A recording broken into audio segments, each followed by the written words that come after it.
नमस्ते साथीहरू। आज यो हाम्रो फिडब्याक क्लास सकिसकेपछि मैले चाहिँ आरके रमण सरले पठाउनु भएको एउटा क्वेसनको एन्सर लिएर आएको छु। यो क्लासमा मैले हाम्रो जुम क्लासको साथीहरूलाई इक्जाम लिएको थिएँ, त्यसको फिडब्याक सकाइसकेपछि उहाँहरूलाई पनि निरन्तरता होस् भनेर ल्याएको र त्यसैलाई चाहिँ साथीहरू हुनुहुन्छ त्यसैमा म चाहिँ रेकर्ड पनि गरिराखेको छु, त्यही भएर म चाहिँ क्यामेरामा आइनँ। यसमा सरले आरके रमण सरले पठाउनु भएको थियो मलाई चाहिँ एउटा क्वेसन मेसेन्जरमा। सरकारी कागजात धुल्याउने नियमहरू 2027 अनुसार अभिलेखको समूहीकरण गर्नुहोस् भनेर भन्नुभएको छ। यो क्वेसन चाहिँ 10 नम्बरको हो। उहाँले यसको अङ्कभार चाहिँ छुट्याउनु भएको थिएन। यो क्वेसन 10 नम्बरको हो। हामीलाई नासुमा सोद्धाखेरि लामो प्रश्नमा चाहिँ यो 10 नम्बरमा पनि सोध्न सक्छ र यो भित्र छुट्याएका समूहहरूलाई चाहिँ 5 नम्बरमा पनि सोध्न सक्छ हामीलाई। त्यसो भएको हुनाले यसमा चाहिँ हामीले लामो गरेर कसरी लेख्ने अथवा छोटो क्वेसनहरूको उत्तर कसरी लेख्ने भन्ने जान्नु जरुरी छ। अब रमण सर तपाईँ पनि लेख्नु होला, साथीहरू तपाईँ पनि टिप्नुहोस् है। यसमा कस्तो भने हामीले सबैभन्दा पहिला यो क्वेसनको उत्तर लेख्दाखेरि अभिलेख भनेर बुझ्नुपर्दा अभिलेख भनेर राख्दाखेरि के राख्न सक्छौँ भने अरू क्वेसनमा जस्तै हामीले पढेको भविष्यमा प्रयोग गर्न सकिने गरी सिर्जना भएका कुनै तथ्य वा सूचनाको औपचारिक लिखत नै अभिलेख हो भन्न सक्छौँ। भविष्यमा प्रयोग गर्न सकिने गरेर हामीले यो त अभिलेख व्यवस्थापन टपिकभित्र पढि नै सक्यौँ। भविष्यमा प्रयोग गर्न सकिने गरी सिर्जना भएका कुनै तथ्य वा सूचनाको औपचारिक लिखत नै अभिलेख हो भन्न सक्यौँ। अब हामीलाई यसमा अभिलेख के हो अथवा अभिलेख व्यवस्थापन के हो त सोधेको छैन, तर तैपनि यो भित्र चाहिँ अभिलेख व्यवस्थापनका कुराहरू हामी राख्छौँ। अब अभिलेख व्यवस्थापन भनेको अब अभिलेखलाई चाहिँ सिर्जना गर्ने, उपयोग गर्ने र त्यसको थानको लगाउने सम्मका कार्यहरू अभिलेख व्यवस्थापन हुन् भन्ने कुरा सबैले लेख्नुहुन्छ। यही कुरालाई चाहिँ हामीले हाम्रो मौलिकताभित्र दिनको लागि के भन्न सक्छौँ भने मैले व्हाइट बोर्डमा लेखेको छु। अभिलेख व्यवस्थापन चक्र छ नि जुन, त्यो अभिलेख व्यवस्थापन चक्रलाई अभिलेख व्यवस्थापनभित्र गरिने कार्यहरू के हुन् अथवा चक्र नै देखाउनुहोस् भन्यो भने त हामीले अभिलेख व्यवस्थापन चक्र भनेर लेख्यौँ, त्यो हाम्रो फ्याक्टको कुरा भयो। अब हामीले यो प्रश्नमा चाहिँ अभिलेख व्यवस्थापनभित्र निम्न कुरा पर्छन् भनेर यो गोलो चक्रमा देखाइदियौँ र चक्र मात्रै लेखेनौँ भने त्यो हाम्रो मौलिकता हुन्छ के। अब यसरी हामीले लेख्यौँ भने हाम्रो मार्क्स कोही पनि काट्न सक्दैन, हाम्रो मार्क्स घट्दैन। यसो गर्दाखेरि चाहिँ यसमा हामीले के भन्यौँ भने अभिलेख यो हो त भन्यौँ होइन। अभिलेख भनेको चाहिँ भविष्यमा प्रयोग गर्न सकिने गरी सिर्जना भएका कुनै तथ्य वा सूचनाको औपचारिक लिखत अभिलेख हो भनिसकेपछि अभिलेख व्यवस्थापनभित्र निम्न कुराहरू पर्छन् भनेर त्यो गोलो बनाएर चक्रमा घुमाइदियौँ। जे कुरा पनि हामीले डायग्राममा लेख्दाखेरि जस्तो जुनसुकै प्रश्नको उत्तर पनि हामीले यदि डायग्राम बनाउन सकिनेछ, चित्रात्मक रूपमा देखाउन सकिन्छ भने हामीले त्यसो गर्दाखेरि एउटा त हाम्रो टाइम पनि जो बच्छ, त्यसबाट अर्को त्यो कपी पनि आकर्षक हुन्छ र त्यसमा त्यो कपी आकर्षक हुन्छ र त्यसले चाहिँ मार्क्स तान्न सजिलो हुन्छ। त्यसो भएको हुनाले अभिलेख व्यवस्थापनभित्र निम्न कुरा पर्छन् भनेर सिर्जना, उपयोग, स्थगन अनि विनाश भनेर चाहिँ त्यसलाई हामी त्यसरी देखाइदिन सक्छौँ। अनि त्यसपछि अर्को चाहिँ मेन कुरा त अब क्वेसनले सोधेकै कुरा त्यही हो। अभिलेख सरकारी कागजात धुल्याउने नियमहरू 2027 का अनुसार अभिलेख व्यवस्थापन अथवा अभिलेखको समूहीकरण कसरी गरिएको छ भनेको छ।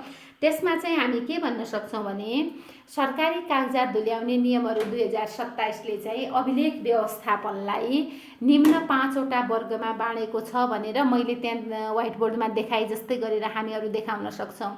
अनि त्यसपछि यसले बाँडेको अभिलेखमा चाहिँ उपयोगीभित्र 3वटा राखेको छ।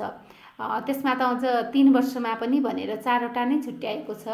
अभिलेख व्यवस्थापनभित्र चाहिँ उपयोगी भनेर हामीले 1 वर्ष पछि 1 वर्ष राखेर धुल्याउन सकिने, 5 वर्षपछि धुल्याउन सकिने, 10 वर्षपछि धुल्याउन सकिनेलाई उपयोगीभित्र राखेको छ। मतलब 10 वर्षपछि भनेको त्यसमा 3 वर्ष पनि छुट्याएको छ, तर त्यो भित्र धेरै इम्पोर्टेन्ट कुराहरू छैनन्, मैले राखिनँ। त्यसलाई चाहिँ 10 वर्षभित्र धुल्याउन सकिने कुरालाई चाहिँ उपयोगी भन्यो। हामी यसरी बुझ्न सक्छौँ, 10 वर्ष धुल्याउनेसम्मका कुराहरूलाई उपयोगी भन्यो। अनि त्यसै गरेर 20 वर्ष पछि धुल्याउने कुरालाई महत्त्वपूर्ण भन्यो र अति महत्त्वपूर्णभित्र चाहिँ कहिले नधुल्याउने कुराहरूलाई चाहिँ अति महत्त्वपूर्ण भनेर भनेको छ। यो भित्रका कुराहरूलाई हामीले यी टपिकमा अथवा यस्तै गरेर कपीलाई तेर्सो घुमाएर राखेर यसै गरेर पनि त्यसको तलतिर हामीहरू सानो सानो पोइन्टमा लेख्न सक्छौँ। यसले हाम्रो टाइम म्यानेज गर्न पनि सजिलो हुन्छ। यसमा चाहिँ अब काम तामेल भएको अथवा काम गरिसकिएको, काम सकिएको 1 वर्षपछि धुल्याइने कागजातहरूमा कस्तो भने दैनिकदेखि अर्धवार्षिकसम्मका प्रतिवेदनहरू, विभिन्न प्रतिवेदनहरू छन् जुन चाहिँ अर्धवार्षिकसम्मका प्रतिवेदनहरू छन्। त्यसै गरेर कर्मचारीको नियुक्ति विधा सम्बन्धी निवेदनहरू, निकासा सरुवा बढुवा सम्बन्धी कुराहरू, अनि त्यसै गरेर बैठक बसिसकेपछि बैठकको माइन्युट गरिएको माइन्युट बाहेकका अन्य बैठकका कागजातहरू अथवा त्यही भनौँ कागजातहरू, माइन्युट किताब बाहेकका अन्य कागजातहरू, अनि किस्ता कर्मचारीहरूको सापटी किस्ता, अनि दैनिक भत्ता, भ्रमण भत्ता, अनि सम्मेलन सेमिनार लगायतका विभिन्न किसिमका कार्यहरू जस्तो त्यस्ता किसिमका भत्ता पाउने किसिमका त्यस्ता सम्मेलनहरू जसको चाहिँ लेखा राखिसकिएको हुन्छ, लेखा राखेर परीक्षण गरिसकिएका त्यस्ता किसिमका भत्ताहरू जुन छन् तिनीहरू सम्बन्धी कुराहरू, त्यस्ता कागजातहरूलाई पनि 1 वर्षभित्र 1 वर्ष राखेर 1 वर्षपछि धुल्याउन सकिन्छ। 1 वर्षभित्र होइन, 1 वर्ष राखेर। अर्धवार्षिक भने मैले अर्धवार्षिक दैनिकदेखि अर्धवार्षिकसम्मका प्रतिवेदनहरू, अब वार्षिक प्रतिवेदनको लागि फेरि अर्को भित्र पर्छ अर्धवार्षिकसम्मका प्रतिवेदन परे एउटा चाहिँ, अर्को चाहिँ कर्मचारीको नियुक्ति विधा सम्बन्धी निवेदन, निकासाको सरुवाको बढुवा सम्बन्धीका विभिन्न पत्रहरू चाहिँ परे। पत्रहरू तिनीहरूको लेखा अन्त राखिएका कुराहरू हुन्। अनि त्यसै गरेर बैठक भित्रको चाहिँ माइन्युट किताब बाहेकका अरू कुराहरू, माइन्युट बाहेकका किताब बैठक सम्बन्धी कुराहरू, कागजातहरू, तर माइन्युट चाहिँ राख्नुपर्छ। माइन्युट चाहिँ होइन, माइन्युट भनेको हामीले बैठक बसिसकेपछि, बैठक गरिसकेपछि ती जुन हाम्रो बैठकभित्र भएका ती बुँदाहरूलाई राखिएको किताब र जसमा सबैको हस्ताक्षर गरिएको हुन्छ त्यो चाहिँ राख्नुपर्छ। त्यो बाहेकका अन्य कागजातहरू, अनि त्यसै गरेर कर्मचारीहरूको सापटी किस्ताबन्दी विभिन्न भत्ताहरू चाहिँ लेखा परीक्षण गराइसकेपछि त्यस्ता किसिमका अथवा लेखा राखिसकेपछिका त्यस्ता किताबहरू चाहिँ, त्यस्ता कागजातहरू चाहिँ 1 वर्षभित्र धुल्याउन सकिन्छ। यसलाई उपयोगी चाहिँ मानिन्छ, तर यसलाई 1 वर्ष राखेर 1 वर्षपछि धुल्याउन सकिन्छ। हामीले यसरी यसको मुनि चाहिँ पोइन्टमा 2-3 वटा पोइन्ट राख्न सक्छौँ त्यो क्वेसनको अङ्कबार हेरेर। अनि त्यसै गरेर अर्कोमा छ 5 वर्षपछि धुल्याउने कागजहरू भनेको हामीले के भन्न सक्छौँ भने यस्तै गरेर हामीले राख्यौँ 5 वर्षपछि 5 वर्ष भनेर राख्यौँ। अनि त्यसपछि उपयोगी भनेर त्यो छुट्याएकै छ, त्यो नियममै भएको कुरा हो। उपयोगी भनेर राख्यौँ भने अब त्यसभित्र चाहिँ कस्ता किसिमका कुराहरू छन् भने विदेशी राष्ट्रमा चाहिँ हाम्रो बाहिर अन्तर्राष्ट्रिय स्तरमा हाम्रो सरकारबाट पठाइएका, हाम्रो सरकारले अन्तर्राष्ट्रिय स्तरमा बधाई शुभकामना विभिन्न किसिमका सम्वेदनाहरू पठाएको हुन्छ त्यस्ता किसिमका पत्रहरू चाहिँ 5 वर्षपछि धुल्याउन सकिन्छ। जस्तै सम्वेदनाहरू भनेको बाहिर कोही कसैको निधन भयो, बाहिर अन्तर्राष्ट्रिय स्तरमा पनि त्यस्ता किसिमका सम्वेदनाहरू, त्यस्तै शुभकामनाहरू बधाई सन्देशहरू दिएका जुन हुन्छन् ती कागजातहरू 5 वर्षपछि धुल्याउन मिल्छ। त्यसै गरेर कुनै योजना वा स्वशासित संस्थाको योजनाको त्यस्तो योजना कार्य सम्पन्न भइसकेको योजना अथवा स्वशासित संस्थाहरूको चाहिँ प्रगतिको प्रतिवेदन पनि, स्वशासित संस्था भनेको जसले आफैले नियम बनाएर आफै सञ्चालन भइराखेको छ, जस्तै हाम्रो टियु हो, यस्ता किसिमका संस्थाहरूको चाहिँ प्रगति विवरण पनि 5 वर्षपछि धुल्याउन मिल्छ। त्यसै गरेर कर्मचारीको नोकरी विवरण, गोप्य प्रतिवेदन, कर्मचारीको सेवा छुटेको 5 वर्षपछि कर्मचारी सेवाबाट बाहिरिसकेको छ, निवृत्त भइसकेको छ अथवा अवकाश लिइसकेको छ अथवा कार्य छोडेको छ, सेवा छोडेको छ भने सेवा छोडेको 5 वर्षपछि त्यस्तो कर्मचारी सम्बन्धी, कर्मचारीको नोकरी सम्बन्धी विभिन्न विवरणहरू पनि 5 वर्षपछि धुल्याउन सकिन्छ। त्यसै गरेर अर्को छ उपयोगीभित्रै छ 10 वर्ष पुगेपछि धुल्याउने कुराहरू छ। 10 वर्ष पुगेपछि धुल्याइने कागजातहरू, डिस्पोज गर्ने अथवा थानको लगाउने कागजातभित्र वार्षिक प्रतिवेदनहरू छन्। विभिन्न सरकारी संस्थाहरूको अथवा संस्थानहरूको हरूले गरेको कार्यहरूको वार्षिक प्रतिवेदन चाहिँ काम सकाइसकेको, सिद्ध्याएको 5 वर्ष 10 वर्षसम्म राखेपछि चाहिँ धुल्याइन्छ यस्तो कुराहरू। अनि त्यसै गरेर हात हतियार अथवा विदेश लाने अथवा विदेशबाट ल्याउने त्यस्तो हात हतियार सम्बन्धी इजाजत पत्र अथवा कागजपत्र पनि 10 वर्ष राखेर धुल्याइन्छ। हात हतियार सम्बन्धीका कागजातहरू पनि 10 वर्ष राखेपछि धुल्याइन्छ। अनि त्यसै गरेर मित्र राष्ट्रका प्रतिनिधिहरूको भ्रमण सम्बन्धी कागजातहरू पनि 10 वर्ष राखिसकेपछि धुल्याइन्छ। अनि अर्कोमा छ त्यसै गरेर 10 वर्षपछि मैले के भने, एउटा वार्षिक प्रतिवेदन भइहाल्यो। अर्को त्यसै गरेर विदेश लाने हात हतियार अथवा विदेशबाट ल्याउने हात हतियार सम्बन्धी कागजातहरू जे छन् ती कुराहरू। अनि त्यसै गरेर कर्मचारीहरूको दरबन्दी आदेश आदि इत्यादि कुराहरू पनि 10 वर्ष राखेर धुल्याउन सकिन्छ। अनि त्यसै गरेर नम्बर 4 मा छ महत्त्वपूर्ण अभिलेख। यो महत्त्वपूर्ण भनेको चाहिँ 20 वर्ष राखेपछि धुल्याउनु पर्ने, 20 वर्ष राखेर धुल्याइने अभिलेखहरू महत्त्वपूर्ण अभिलेखभित्र आउँछ। जुन चाहिँ जसभित्र के कुरा पर्छन् भने राहदानी सम्बन्धी कुराहरू चाहिँ, राहदानी सम्बन्धी किताब, अनि त्यसै गरेर दरखास्त अथवा विभिन्न भित्री पत्रहरू। राहदानीको कुरा एउटा भयो, राहदानी सम्झ्यौँ 20 वर्षपछि। अनि त्यसै गरेर निर्माण सम्बन्धी बुकहरू, विभिन्न किताबहरू निर्माण सम्बन्धीका। अनि कर्मचारीलाई चुनाव लड्न, व्यापार वा व्यवसाय गर्न स्वीकृति दिने सम्बन्धी कागजातहरू। कुनै कर्मचारीलाई चाहिँ व्यापार व्यवसाय अथवा स्वीकृति चुनाव लड्न चाहिँ स्वीकृति दिएको छ भने त्यस्ता कागजातहरू पनि 20 वर्ष राखेर धुल्याउन सकिन्छ।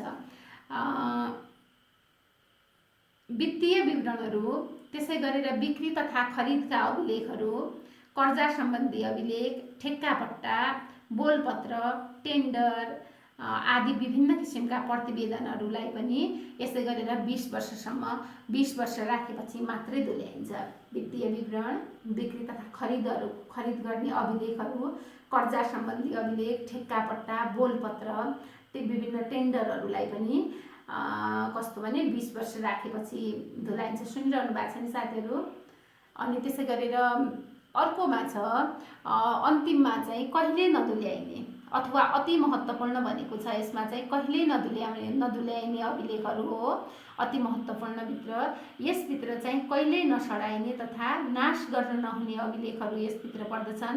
जस्तै अब कहिले नधुल्याउने भनेको कस्तो भने लाल मोहर लागेको कागजातहरू, त्यसै गरेर निशाना छाप भएको कागजातहरू, विभिन्न समयमा लिएका नाप नक्सा सम्बन्धी कागजातहरू, अनि अदालती फैसलाका दस्तावेजहरू, अनि देशको सिमाना सम्बन्धी विभिन्न समयमा सिमाना सम्बन्धी अध्ययन भएको हुन्छ नि, त्यस्ता सिमाना सम्बन्धी भएका अध्ययन भएका कागजातहरू, अनि शान्ति सुरक्षा सम्बन्धी महत्त्वपूर्ण कागजात, अनि त्यसै गरेर विभिन्न अथवा सम्बन्धित मन्त्रालयमा भनौँ, मन्त्रालयमा रहने मन्त्री परिषदको निर्णयको मूल प्रतिका कुराहरू चाहिँ कहिले पनि धुल्याइँदैन। कार्यालय, अनि त्यसै गरेर कार्यालय प्रमुखले विभिन्न बेलामा गरेका त्यस्ता निर्णयहरूको कागजातहरू निर्णयहरू पनि यसभित्र पर्दछन्।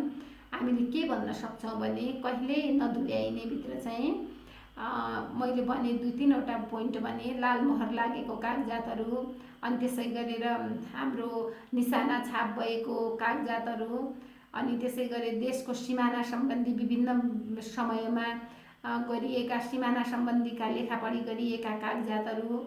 अनि यसमा हामी के भन्न सक्छौँ भने सन्धि सम्झौता, सिमाना, नाप नक्सा सम्बन्धी कागजात, भुक्तानी र प्राप्ति सम्बन्धी विवरणहरू, शान्ति सुरक्षा र हात हतियार सम्बन्धी कागजातहरू, अनि त्यसै गरेर सम्पत्तिको हस्तान्तरण सम्बन्धी कागजात, विभिन्न समयमा गरिएका त्यस्ता अदालती फैसलाहरू नजिरको रूपमा रहेका हुन्छन् अदालती फैसलाहरू। अनि यी कुराहरूलाई चाहिँ नेपालको सरकारी कागजात धुल्याउने नियमहरू 2027ले कहिले पनि धुल्याउन नमिल्ने भनेर भनेको छ। अब हामी यसको निष्कर्षमा के भन्न सक्छौँ भने हाम्रो देशमा चाहिँ हाम्रो प्रशासनभित्र हाम्रो सार्वजनिक कार्यालयहरूमा चाहिँ चाहिने भन्दा नचाहिने अभिलेखहरू धेरै छन्। त्यसमा थानको लगाउने अथवा डिस्पोज गर्ने कुराहरूले चाहिँ महत्त्व पाएको छैन, डिस्पोज प्राय हुँदैनन्। त्यसो भएको हुनाले यो के अरे अभिलेखको थुप्रो लागेको हुन्छ। अहिले त अब हाम्रो डिजिटल युगमा त नचाहिने अथवा कम महत्त्वका कुराहरूको अभिलेख राखेर अरू फाइलहरू त विनाश गर्न सकिन्छ, डिस्पोज गर्न सकिन्छ। त्यस्तो गरिएको पाइँदैन।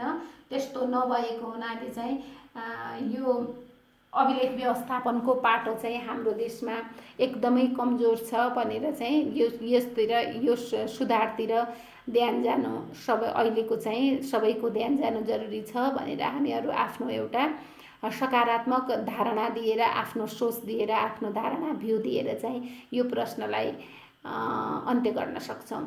यसरी चाहिँ यो क्वेसन गर्नु होला। यसमा अब 10 नम्बरको भयो भने 18 मिनट हुन्छ र त्यही भित्र चाहिँ यदि 5 नम्बरको क्वेसन छ भन्यो भने चाहिँ 5 नम्बरको क्वेसन छ भने 9 मिनटको हुन्छ र त्यो भित्र यी कुराहरू चाहिँ अलि थप्नुपर्ने हुन्छ। बुकहरूमा छ, जताततै पनि बुकहरूमा पाइन्छ यी कुराहरू, तर यसको सुरुवात चाहिँ त्यसै गरेर गर्नु होला मैले भने जसरी नै। अनि यो अभिलेख व्यवस्थापन भनेको के हो भन्ने कुरालाई चाहिँ यसै गरेर राख्नु होला, चक्रमा घुमाएर राख्नु होला। थ्याङ्क यू साथीहरू, एकछिन पर्खिनुहोस् है।